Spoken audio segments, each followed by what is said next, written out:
Learn English grammar വിത്ത് മാധവ് മാഷ്. നമ്മുടെ video നമുക്ക് ആരംഭിക്കാം. നിങ്ങൾക്കെല്ലാവർക്കും എൻ്റെ വീഡിയോയിലേക്ക് സ്വാഗതം. എല്ലാ ദിവസവും 4 ദിവസം കൂടുമ്പോഴെങ്കിലും ഞാനൊരു വീഡിയോ ഇടാറുണ്ട്. നിങ്ങളത് കൃത്യമായി ശ്രദ്ധിക്കണം. അത് നല്ലപോലെ പ്രാക്ടീസ് ചെയ്താൽ മാത്രമേ നിങ്ങൾക്ക് ഇതുകൊണ്ടൊരു ഗുണം കിട്ടുകയുള്ളൂ. നമുക്ക് പാസീവിലെ ഇനി എക്സാമ്പിളുകൾ ഞാൻ നിങ്ങൾക്ക് ദിവസേന എഴുതിപ്പിക്കാനാണ് ഉദ്ദേശിക്കുന്നത്. ആദ്യം നമുക്ക് ഈ പാസീവ് വോയിസും ആക്റ്റീവ് വോയിസിനും കൂടിയുള്ള 20 വാചകങ്ങൾ എഴുതി പഠിച്ചു കഴിഞ്ഞാൽ നിങ്ങൾക്ക് ഇംഗ്ലീഷിൽ എന്ത് എഴുതാനും ഒരു ബുദ്ധിമുട്ടുമില്ല. നിങ്ങൾക്കറിയുന്ന വെർബ് വെച്ച് വാചകങ്ങൾ എഴുതാൻ ഒരു ബുദ്ധിമുട്ടും വരില്ല. ഈ നമ്മളിപ്പോൾ എഴുതിക്കൊണ്ടിരിക്കുന്നത് അസർട്ടീവ് സെനൻസിൻ്റെ പാസീവ് ഫോമുകൾ മാത്രമാണ്. അസർട്ടീവ് സെനൻസ് അല്ലെങ്കിൽ സ്റ്റേറ്റ്മെൻറ്റ് അല്ലെങ്കിൽ ഡിക്ലറേറ്റീവ് സെനൻസ്, ഇതാണ് നമ്മൾ പാസീവ് ആക്കിക്കൊണ്ടിരിക്കുന്നത്. നമുക്കിത് മാത്രമല്ല പാസീവ് ആക്കാനുള്ളത്. ഇനി ഇമ്പരേറ്റീവ് സെനൻസും ഉണ്ട്, ക്വസ്റ്റ്യൻസും ഉണ്ട്. അസർട്ടീവ് സെനൻസ് നമ്മൾ പറഞ്ഞു. ഇമ്പരേറ്റീവ് സെനൻസ് ഉണ്ട്, അതാണ് കമാൻഡ് റിക്വസ്റ്റ് ഓർഡറിനെ പാസീവ് ആക്കേണ്ടി വരും. ക്വസ്റ്റ്യൻ 2 തരമുണ്ട്, yes or no question, word question. ഇതിന് പാസീവ് ആക്കേണ്ടി വരും. എക്സ്ക്ലമേറ്ററി സെനൻസിന് സാധാരണ നമ്മൾ പാസീവ് ആക്കേണ്ടി വരില്ല. കാരണം അതിൻ്റെ ക്രിയകളും മിക്കവാറും അകർമ്മക ക്രിയകളായിരിക്കും, ട്രാൻസിറ്റീവ് വെർബുകളായിരിക്കില്ല, ഇൻട്രാൻസിറ്റീവ് വെർബുകളായിരിക്കും. അതുകൊണ്ട് എക്സ്ക്ലമേറ്ററി സെനൻസിൽ നമുക്ക് പാസീവ് ആക്കേണ്ട വരില്ല. നമ്മളിപ്പോൾ ചെയ്തുകൊണ്ടിരിക്കുന്നത് അസർട്ടീവ് സെനൻസ് അല്ലെങ്കിൽ സ്റ്റേറ്റ്മെൻറ്റ് അല്ലെങ്കിൽ ഡിക്ലറേറ്റീവ് സെനൻസിനാണ് നമ്മൾ പാസീവ് ആക്കി പഠിച്ചുകൊണ്ടിരിക്കുന്നത്. അപ്പോൾ ആദ്യം നമുക്ക് കുറച്ച് എക്സാമ്പിൾ കൂടി ചെയ്തതിന് ശേഷം നമുക്ക് മറ്റു വാചകങ്ങളിലേക്ക് കിടക്കാം. ഇന്ന് ഞാൻ നിങ്ങൾക്ക് പറഞ്ഞു തരാൻ ഉദ്ദേശിക്കുന്നത് ആക്റ്റീവ് വോയിസിലെ മറ്റൊരു എക്സാമ്പിളാണ്. ഒരു എക്സാമ്പിൾ തുടങ്ങുകയാണ് നമ്മൾ. ബോർഡിലേക്ക് ശ്രദ്ധിക്കുക. They build A bridge. They build A bridge എന്നുള്ള സിമ്പിൾ പ്രസന്റ് ടെൻസ് ആണെന്ന് നിങ്ങൾക്ക് എങ്ങനെ മനസ്സിലായി? ആ അണ്ടർലൈൻ ചെയ്തുള്ള ബിൽഡ് എന്നുള്ള വെർബ് V1 ആണ്, അല്ലെങ്കിൽ ബേസ് ഫോം ആണ്. ആയതുകൊണ്ട് അത് സിമ്പിൾ പ്രസന്റ് ആണെന്ന് മനസ്സിലാക്കാം. അതിൻ്റെ അർത്ഥം അവർ ഒരു പാലം പണിയുന്നു എന്നാണ്. പണിയുന്നു എന്നാണ് കാണുന്നത്. നമ്മളതിന് പാസീവ് ആക്കുമ്പോൾ എന്താ ചെയ്യുക? ഒബ്ജക്റ്റിനെ ആദ്യം കൊണ്ടുവരും. ഒബ്ജക്റ്റ് എന്ന് പറഞ്ഞാൽ എ ബ്രിഡ്ജ് എന്നുള്ളതാണ്.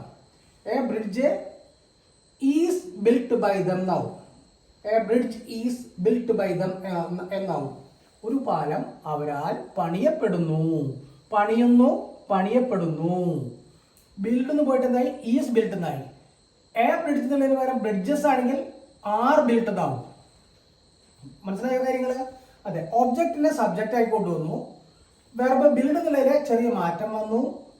ദേ എന്നുള്ള സബ്ജക്റ്റ് ബൈ ദം എന്നാവുമ്പോൾ ഇതിന് ഏജന്റ് എന്ന് പറയും.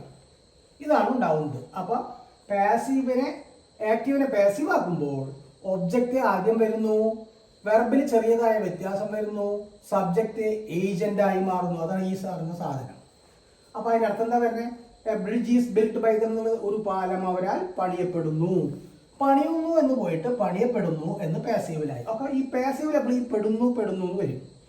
ഇനി രണ്ടാമത്തെ വാചകം ഏതാ? രണ്ടാമത്തെ നമ്മൾ പഠിച്ചത് പ്രസന്റ് കണ്ടിന്യൂസ് ആണ്. എങ്ങനെയാണ് present continuous? They are building a bridge. അവർ ഒരു പാലം പണിയുകയാകുന്നു. അതിന് പാസീവ് ആക്കുമ്പോൾ എന്താ വരിക? നമ്മൾ പ്രിൻസിപ്പിൾ എഴുതി പഠിച്ചിട്ടുണ്ട്. Is am are plus ing പോയിട്ട് is am are plus being plus past participle അല്ലെങ്കിൽ V3 എന്ന് വരുന്നു പഠിച്ചിട്ടുണ്ട് നമ്മൾ. അതാണ് പറയുന്നത്. They are building a bridge പോയിട്ട് എന്തായി മാറും? A bridge is being built by them. ഒരു പാലം അവരാൽ പണിയപ്പെടുന്നു എന്നാവും. പണിയുകയാകുന്നു, പണിയപ്പെടുകയാകുന്നു എന്നാവും. പണിയുന്നു, പണിയപ്പെടുന്നു, പണിയുകയാകുന്നു, പണിയപ്പെടുകയാകുന്നു. അപ്പൊ പ്രസന്റ് കണ്ടിന്യൂസിന്റെ കാര്യവും കഴിഞ്ഞു. ഇനി present perfect. They have built a bridge. They എന്നുള്ളത് ഹി ആണെങ്കിൽ എന്താ പറയുക? ഹി ഹാസ്, ഷീ ഹാസ്, ഏകവചനാണെങ്കിൽ ഹാസ് എന്നാ വരിക. They have built a bridge. അവർ ഒരു പാലം പണിതിട്ടുണ്ട്. Present perfect. എന്തിനാ ഇത് ഉപയോഗിക്കാം? ഒരു പ്രവൃത്തി കഴിഞ്ഞിട്ടുണ്ട്, എപ്പോഴാണെന്ന് അറിയില്ല. അപ്പൊ അവർ ഒരു പാലം പണിതിട്ടുണ്ട്. അതിന്റെ പാസീവ് എന്താ വരിക? A bridge has been built by them. Have built എന്ന് പോയിട്ട് എന്തായി? ഹാസ് ബീൻ എന്നായി. എന്താ കാരണം? എ ബ്രിഡ്ജ് എന്നാണ് വന്നത്. ഇവിടെ ബഹുവചനാണ്, അതുകൊണ്ട് ഹാവ്. ഇവിടെ ബ്രിഡ്ജസ് ആണെങ്കിൽ ഹാവ് തന്നെ വരും. ബ്രിഡ്ജസ് ഹാവ് ബീൻ എന്നാവും. ഇതിപ്പോ എ ബ്രിഡ്ജ് എന്നായതുകൊണ്ട് സിംഗുലർ. സോ ഹാസ് ബീൻ എന്ന് വേണം. Has been built V3. Has or have a plus been plus V3 by them, built by them. A bridge has been built by them. ഒരു പാലം അവരാൽ പണിയപ്പെട്ടിട്ടുണ്ട്. പണിതിട്ടുണ്ട്, പണിയപ്പെട്ടിട്ടുണ്ട്. ഇതൊന്നും വരയ്ക്കേണ്ടതായിരുന്നു, ഞാൻ വരയ്ക്കാൻ വിട്ടുപോയി. അടുത്തത് they have been building a bridge. Has a അല്ലെങ്കിൽ have a plus been plus I N G കണ്ടാൽ present perfect continuous. എന്തിനാണ് ഉപയോഗിക്കുക? ദീർഘകാലമായി ചെയ്തുകൊണ്ടിരിക്കുന്ന കാലം. ഇപ്പോൾ അവർ 10 കൊല്ലമായി ആ പാലം പണിതുകൊണ്ടിരിക്കുന്നുണ്ട്. അതിനെന്താ പറയുക? Have been building. അതേസമയം ഇവിടെ ഏകവചനാണെങ്കിൽ he has been, she has been എന്നാ വരിക. The committee has been. Committee എന്നുള്ള പദം സിംഗുലറും പ്ലൂറലും ആവാം. ഏകവചന it is either singular or plural. അത് നമുക്ക് പിന്നെ പഠിക്കാം. They have been building a bridge. അവർ പാലം പണിതുകൊണ്ടിരിക്കുന്നുണ്ട്. അതിന് പാസീവ് ഇല്ല. ഇപ്പൊ പ്രസന്റ് ടെൻസിലെ നമ്മൾ 3 എണ്ണത്തിന് പാസീവ്, 1 പാസീവ് ഇല്ല. അങ്ങനെ എത്ര വാചകം പഠിച്ചു? 7 വാചകം പഠിച്ചു. ആക്റ്റീവിൽ 4, പാസീവിൽ 3, അങ്ങനെ 7 വാചകം പഠിച്ചു. നാളത്തെ ക്ലാസ്സിൽ അല്ലെങ്കിൽ അടുത്ത ക്ലാസ് കേൾക്കുന്നതിന് മുമ്പ് ഇത് നിങ്ങൾ തറവാക്കുകയാണെങ്കിൽ അടുത്ത ക്ലാസ് ഞാൻ വളരെ കൃത്യമായി പറഞ്ഞു തരാം. ഇത് കൃത്യമായി പഠിക്കുന്നവർക്ക് മാത്രമേ ഇതുകൊണ്ട് ഉപയോഗമുള്ളൂ. അല്ലെങ്കിൽ വെറുതെ കേട്ടു മനസ്സിലായില്ല എന്ന് പറയാനേ നിവൃത്തിയുള്ളൂ. ടെൻസ് പഠിച്ചു കഴിഞ്ഞാൽ നിങ്ങളുടെ ഇംഗ്ലീഷിലെ പണി പകുതി കഴിഞ്ഞു. കാര്യമായിട്ടൊന്നും പിന്നെ പഠിക്കാനുള്ളതൊക്കെ നിസ്സാര കാര്യങ്ങളാണ്.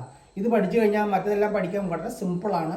ആയതുകൊണ്ട് you try your best to make it by heart. അല്ലെങ്കിൽ എഴുതി പഠിക്കുക, എങ്ങനെയും ചെയ്യും. ഇത് കുറച്ച് കഴിഞ്ഞാൽ തന്നെത്താൻ ഓർമ്മ വരും, ഒരു ബുദ്ധിമുട്ടുമില്ലാതെ ഓർമ്മ വരും. ആയതുകൊണ്ട് എല്ലാവരും ഇത് വേണ്ട പോലെ എഴുതി പഠിക്കണം. വേറെ എക്സാമ്പിളുകൾ എഴുതി ശ്രമിച്ചു നോക്കുക. പറ്റില്ലെങ്കിൽ കമൻറ്റിൽ എന്നോട് ചോദിച്ചാൽ ഞാൻ പറഞ്ഞു തരുന്നതാണ്. ഇനി അടുത്ത ദിവസം നമുക്ക് പാസ്റ്റ് ടെൻസിനെ പഠിക്കാം. പാസീവും ആക്റ്റീവായിട്ടും എക്സാമ്പിൾ കൂടി തരാം. അങ്ങനെ അത് ഈ ടെൻസ് തറവായി കഴിഞ്ഞാൽ ഞാൻ പിന്നെ മുന്നോട്ട് പോകാൻ ഉദ്ദേശിക്കുന്നുള്ളൂ. ഇനി വേറെ കാര്യങ്ങളൊന്നുമില്ല. പിന്നെ അടുത്ത ക്ലാസ്സിൽ 3-4 ദിവസം കഴിഞ്ഞാൽ അടുത്ത ക്ലാസ് നൽകുന്നതാണ്. അതുവരെ എൻ്റെ ക്ലാസ് ശ്രദ്ധിച്ച എല്ലാവർക്കും നന്ദി, നമസ്കാരം. എല്ലാവരും ക്ലാസ് സബ്സ്ക്രൈബ് ചെയ്യുക, ഷെയർ ചെയ്യുക, ഫോളോ ചെയ്യുക. Thank you.